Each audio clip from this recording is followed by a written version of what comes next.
ప్రభునందు ప్రియమైన దేవుని ప్రియబిడ్డలైన మీ అందరికీ యేసుక్రీస్తు నామమున వందనాలు. మరొక పర్యాయం మీతో కలిసి వాక్య ధ్యానం చేసే భాగ్యము ధన్యత నాకు ఇచ్చినందుకు వందనాలు. వింటున్న మీ అందరికీ వందనాలు. ప్రియమైన దేవుని బిడ్డలారా, నిన్నటి దినాన ప్రార్థనా గృహముగా మారిపోయిన మరియ గృహం ధ్యానం చేశాం. ఆ ఇంట్లో జరిగిన ప్రార్థన ఎలాంటి సందర్భంలో జరిగిందో ఈ రోజులో మరి దాన్ని కొనసాగిస్తూ కొన్ని విషయాలు నేర్చుకుందాం. 127వ కీర్తన మొదటి వచనంలో యెహోవా ఇల్లు కట్టించని ఎడల దాన్ని కట్టివారి ప్రయాసం వ్యర్థమని. గృహాలు దేవుడిస్తాడు. ఈ దినాల్లో అనేక మంది ప్రవచనాలు కూడా ఉన్నాయి. అంచె దినాలలో ఎక్కువగా ఇల్లులు కట్టడాలు, పెళ్ళిళ్ళు చేయడాలు జరుగుతాయని కదా. ఎన్ని ఇల్లులు కడుతున్నారు, ఈ ఊర్లు పెరిగిపోతున్నాయి, గృహాలు బాగా కడుతున్నారు. ఒకప్పుడు పొలాలు కొనేవారు డబ్బులుంటే. ఇప్పుడు పొలం అమ్మేసైనా, ఒక అరెకరం పొలం అమ్మేసైనా, ఒక ఎకరం పొలం అమ్మేసైనా బ్రహ్మాండమైన ఇల్లు కడుతున్నారు. ఒకప్పుడు అందమైన ఇల్లులు, ఖరీదైన ఇళ్ళన్నీ పట్టణాల్లో ఉండేవి. పల్లెటూరులో అంత ఖరీదైన ఇల్లు ఉండేవి కాదు. కానీ ఇప్పుడు పట్టణం అని, పల్లెటూరు అని భేదం లేకుండా అన్ని ప్రాంతాలలో అందమైన గృహాలు కడుతున్నారు. అసలు ఆ గృహానికి పెయింట్లకే వేలు కాదు లక్షల్లో అవుతుంది. ఆ బయట పెట్టే రకరకాల లైటింగ్లకే లక్షలాది రూపాయలు అవుతున్నాయి. ఇంకా చెప్పాలంటే ఇల్లు కట్టడానికి ఎంత డబ్బు అవుతుందో, ఇంటి ఎలివేషన్ అంటే అందంగా కనబడడానికి కూడా అంత డబ్బు అవుతుంది. ఇల్లు కట్టడానికి అయిన డబ్బులో ఎక్కువ డబ్బులు దేనికి ఖర్చు అవుతున్నట్టు ఎలివేషన్కే ఖర్చు అవుతున్నాయి. ఇన్నాళ్ళైతే తేడా తెలిసింది, ఇది పల్లెటూరురా, ఇది పట్టణం అని. కానీ ఇప్పుడు అలా కాదు. అన్ని చోట్ల కాస్త మంచి ఇల్లు ఎవరికి ఉండేదంటే బాగా డబ్బున్నోళ్ళకి ఉండేది. ఇప్పుడు భేదవాడైనా, ఇప్పుడు గవర్నమెంట్ అప్పుడు ఇచ్చిన సెంటున్నర ఇళ్లలో కూడా చూస్తే ఎంత అందంగా కట్టేస్తున్నారో. ఇల్లులు అన్నీ అందంగా ఉంటున్నాయి, చాలా సంతోషం. ఇల్లు అందంగా ఉంటే చాలా సంతోషమే. కానీ ఒక బాధకరమైన సంగతి చెప్పనా, ఆ ఇల్లు ఆనందంగా ఉండటం లేదు. ఇల్లు అందంగా ఉంటుంది, పెయింటింగ్లు అదిరిపోతున్నాయి, లైటింగ్ అదిరిపోతుంది, ఫర్నిచర్ అదిరిపోతుంది, టైల్స్ అదిరిపోతున్నాయి, ఆ కబోర్డ్స్ అదిరిపోతున్నాయి, ఎవ్రీథింగ్ చూడడానికి. మరి ఆ లైటింగ్ ఏదో స్లాబ్ వేసుకుంటే గొప్ప అనుకుంటుంది, కింద మళ్ళీ పిఓపి సీలింగ్లు, వాటిలో రకరకాల లైటింగ్లు, వాటికి రిమోట్ లైటింగ్లు. నేనేం బాధగా చెప్పట్లే, చాలా సంతోషిస్తున్నాను. ఇంత అందంగా ఉన్న ఇల్లు ఆనందంగా కూడా ఉండాలి కదా. కానీ ఆ ఇంట్లో దుష్టుడు ఎలా పనిచేస్తున్నాడంటే, చిన్న ఇగో, చిన్న తేడా, చిన్న గర్వం, నేను ఎందుకు పలకరించాలి, ఆలే పలకరించాలి కదా, ఇది కదా, అది కదా. కారణాలు చాలా చిన్నవి. నేను చాలా కుటుంబాలు దైవజనుడిగా దర్శిస్తాను. ఆ కుటుంబాల్లో భేదానికి కారణాలు వారు చెప్తున్నవి చాలా చిన్నవి. కొంచెం తగ్గితే, పోనీలే అనుకుంటే, యేసయ్య చెప్పినట్టు చిన్న క్షమాపణ ఇవ్వగలిగితే, కొంచెం సహించగలిగితే ఇల్లంతా ఆనందం అయిపోద్ది. కానీ చిన్న వాటి చేత చాలా గృహాలు అందంగా ఉన్నా ఆనందంగా లేకపోవడం చూసి నేను బాధపడుతున్నాను. కాబట్టి నేనేమి దైవజనుడిగా నేను ఆశిస్తున్నది మీతో పంచుకుంటున్నాను. మీ ఇల్లు కాదు, నా ఇల్లు కాదు, ఎవరి ఇల్లైనా, దైవజనుడి ఇల్లైనా, విశ్వాసులు ఇల్లైనా, అవిశ్వాసులు ఇల్లైనా, అన్యులు ఇల్లైనా అందంగానే ఉంటున్నాయి. కానీ ఆనందంగా ఉండకపోవడం అనేది దుఃఖకరం. మనుషులు కూడా అలాగే ఉన్నారులేండి. ఎవరిని చూసినా చాలా అందంగా కనబడుతున్నారు, కాకపోతే ఎవరు ఆరోగ్యంగా కనబడట్లేదు.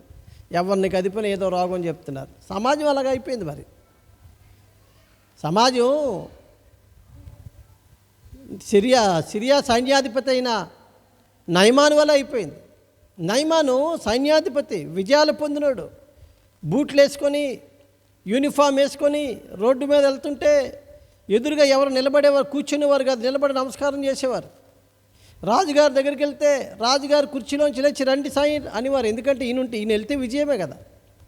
పొద్దు నుండి సాయంకాలం దాకా సమాజంలో గౌరవం ఉంది, మర్యాద ఉంది, ఉన్నత స్థితిలో ఉన్నాడు. కానీ సాయంకాలం ఇంటికి వచ్చి డ్రెస్ ఇప్పినప్పుడు బాగానే ఉంది, బూట్లు తీసాడు బాగుంది, కానీ సాక్షులు తీయలేడు. ఎందుకంటే అన్ని కుష్టి వ్యాధి, రసలు కారిపోయి అంటుకుపోయి శరీరానికి తీస్తుంటే ప్రాణం పోయేది. అలా ఆవిడ కూడా దగ్గరికి వచ్చేది కదా. ఇశ్రాయేల్ చేసి పనిపిల్లతో తీయించేవాడు. పగలు పల్లకెళ్ళి మోత అన్నట్టు ఉండేది ఆయన బతుకు. కానీ రాత్రికి ఇంటికి వస్తే మాత్రం రసికారిపోయిన కాళ్ళతో, సాక్షులు తీయలేని బాధతో నలిగిపోతూ ఏడుస్తుండేవాడు. ఈ రోజున చాలా కుటుంబాలు, చాలామంది వ్యక్తులు బయటికి చాలా అందంగా, చాలా ఆరోగ్యంగా, చాలా మంచిగా, చాలా గొప్పగా, చాలా రిచ్గా కనబడుతున్నా లోతుకెళ్ళి మాట్లాడితే, దగ్గరికి వెళ్ళి మాట్లాడితే, హృదయాన్ని హత్తుకొని మాట్లాడితే వారి హృదయాలు పగిలిపోయేంత బాధలు ఉంటున్నాయి. మేడిపండు చూడు, మేలిమయ్యుండు చూడు, పొట్ట ఇప్పు చూడు, పురుగులుండు టైపులో అయిపోతుంది. కాబట్టి దేవుని బిడ్డలారా, ఈరోజు నేను ఒక చిన్న సంగతి మిమ్మల్ని హెచ్చరిస్తున్నాను. అదేంటంటే, మన ఇల్లు అందంగా ఉంది, దేవునికి స్తోత్రం. ఆనందంగా కూడా మలుచుకుందాం, ఆనంద నిలయంగా మలుచుకుందాం. మన సహోదరులు కొంతమంది గృహాలు కట్టినప్పుడు ఆ ఆనందంగా మారడానికి ఒక ఆవుని తెచ్చుకుంటారు ఇంట్లోకి, ఒక ఆవును ఆహ్వానించుకుంటారు. మన ఇల్లును కూడా మనం ఆనందంగా మార్చుకోవడానికి ఒక వ్యక్తిని ఇంట్లోకి రప్పించుకుందాం. ఆయనే యేసుక్రీస్తు.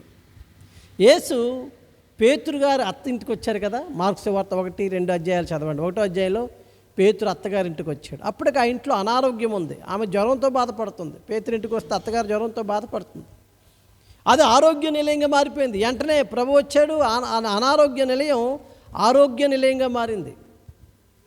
అసలు మొదటి అధ్యాయంలో మార్కు 1లో, మార్కు 2వ అధ్యాయంకి వచ్చేసరికి యేసు ఆ ఇంట ఉన్నాడని వాకటి కూడా స్థలం లేనంతగా జనాలు వచ్చారు. అది ఆశీర్వాదం. అంత రోగ నివారణ కేంద్రం అయిపోయింది. అది కారణం ఏంటంటే, అంతకుముందు పేతురు ఇల్లు ఉంది, కానీ అప్పుడు ఎవరు అంతమంది వచ్చేవారు కాదు. ఎందుకంటే యేసయ్య వచ్చాడు, ఆరోగ్య నిలయంగా మారింది కాబట్టి.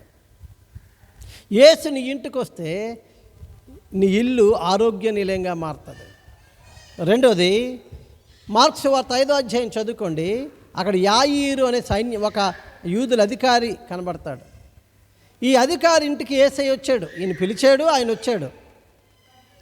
దేవుని ప్రియ బిడ్డలారా, ఆయన వచ్చినందుకు అప్పటిదాకా యాయీరు కుమార్తె చనిపోయి దుఃఖంలో, వేదనలో, కన్నీటిలో గొల్లు చేస్తున్నవారు, ఏడుస్తున్నవారు, దుఃఖంతో ఉంది ఆ ఇల్లు.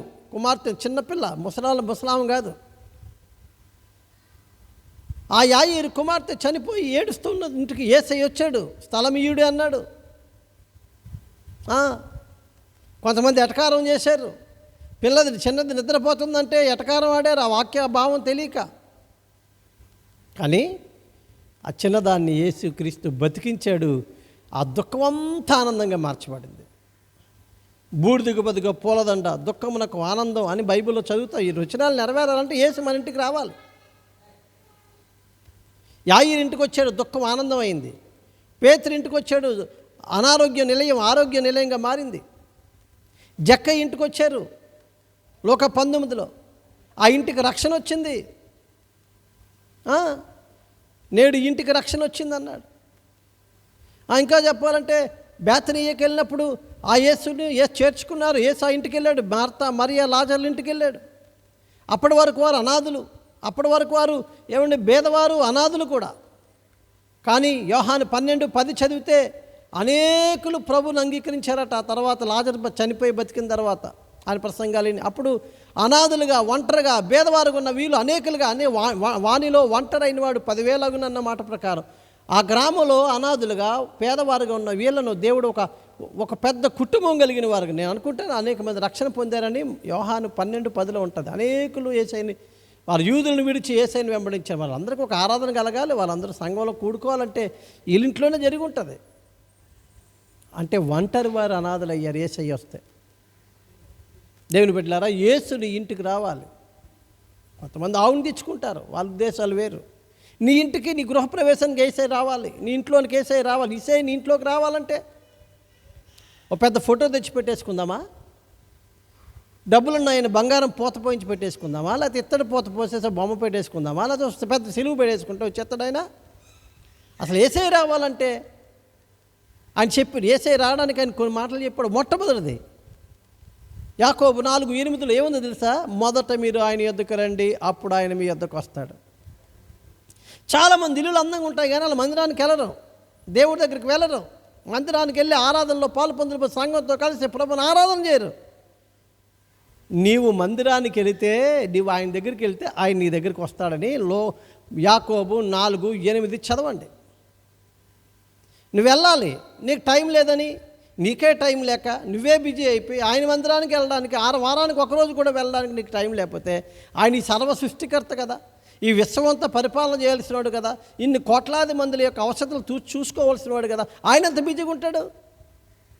చిన్న ఉద్యోగం ఉంటే, చిన్న వ్యాపారం ఉంటే, 4 రూపాయలు వస్తే, ఇల్లు అందంగా ఉంటే, బిజీ సార్ నాకు ఖాళీ లేదండి మందిరానికి రావడానికి అని వాళ్ళు నాకు వందలాది మంది తగులుతున్నారు ఈ మధ్య. నువ్వే అంత బిజీ అయిపోతే నీ దగ్గరికి రావడానికి ఆయన అంత బిజీ. మీ ఇద్దరు ఉద్యోగస్తులు అండి, ఆదివారం చాలా పనులు ఉంటాయండి అనేవాళ్ళు. నాకు ఇద్దరికి ఉద్యోగాలు ఇచ్చి దేవుడు తప్పు చేశాడా? పిల్లలతో పని అవ్వట్లేదండి అంటే పిల్లల్ని ఇచ్చి దేవుడు తప్పు చేశాడా అనిపిస్తుంది ఒక్కోసారి. కానీ నీ ఇల్లు అందంగానే ఉంది, కానీ నీ ఇల్లు ఆరోగ్య నిలయం, ఆనంద నిలయం, ఆశీర్వాద నిలయం, రక్షణ నిలయం అవ్వాలంటే మీ ఇంటికి యేసు రావాలి. యేసు మీ ఇంటికి రావాలంటే నువ్వు ఆయన ఇంటికి రావాలి. రెండోది, యేసే రావాలంటే రెండోది, ఎక్కడ 2, 3 ఆయన నామంలో చేరి ఉంటారో వారి మధ్యలో ఉంటారన్నాడు. మీ ఇంట్లో చిన్న 4 పిలిచి ప్రార్థన చేయించుకోండి. మీ ఇంట్లో 2 అన్నారంటే కనీసం భార్య భర్తలు, పిల్లలు కూర్చొని, లేకపోతే సంఘంతో చిన్న కూటం పెట్టుకొని, పాస్టర్ గారిని పిలిపించుకొని, దేవుని బిడ్డలారా, లేకపోతే మీ కుటుంబం కలిసి ఒక పాట పాడి, ఒక కీర్తన చదివి ప్రార్థన చేయండి. దేవుని సన్నిధి వస్తుంది. దేవుడు వస్తాడు. బొమ్మను పెట్టుకోవడం కాదు దేవుడు రావడం అంటే. రా ప్రభువా రా ప్రభు అంటే రాడు. మీరు కూర్చోండి, ఆయన నామంలో కూర్చొని పాట పాడుతూ ప్రభు వేయండి. మరి ఆయన వచ్చిన ఆయనని రావాలంటే ఆయన పేరట మీరు కూడాలి. ఒక గదిలో మీకు ఎన్నో బెడ్రూమ్లు ఉన్నాయి, హాల్లో కూర్చొని 4 భార్యాభర్తలు పిల్లలు కూర్చొని ఒక పాట పాడి, ఒక కీర్తన చదివి, మోకరించి ప్రార్థన చేసి దేవుడు వస్తాడు. దేవుడు వస్తే నీ ఇల్లు ఆరోగ్య నిలయం, ఆనంద నిలయం, ఆశీర్వాద నిలయం, రక్షణ నిలయం అయిపోతాయి. వచ్చిన దేవుడు ఉండాలి మీ ఇంట్లో అంటే, మన ఇంటికి వచ్చినవాడు మన ఇంట్లో ఉండాలనుకోండి, 1 గంట ఉండాలంటే కుర్చీ ఉండాలి. వచ్చినోడు కుర్చీ అయిపోతే గంట ఉండడు, 5 నిమిషాల్లో వెళ్ళిపోతాడు ఆయన. కుర్చీ ఉండాలి. అదే స్తుతులు అనే సింహాసనం వేయాలి. ఆ స్తుతుల సింహాసనం ఉంటాయని కాసేపు కూర్చుంటాడు నీతో. కాబట్టి నా ఆశ ఏంటంటే, చిన్న వర్తమానం, నీ గృహం అందంగా ఉంది, కానీ నీ గృహం ఆత్మీయ గృహంగా దేవుడు మలచాలని కోరుకుంటున్నాను. ఆనంద గృహంగా మలచాలని, ఆశీర్వాద నిలయంగా మార్చాలని, ఆరోగ్య నిలయంగా మార్చాలని దేవుడు కోరుకుంటూ, అందుకు ప్రభువుని మీరు వచ్చి మీ దగ్గరికి ప్రభు వచ్చి దీవించబడాలని కోరుకుంటూ ఈ మాటలు ముగిస్తున్నాను. దేవుడు మన గృహాలను ఆత్మీయ గృహాలుగా మలచునుగాక. ఆమేన్.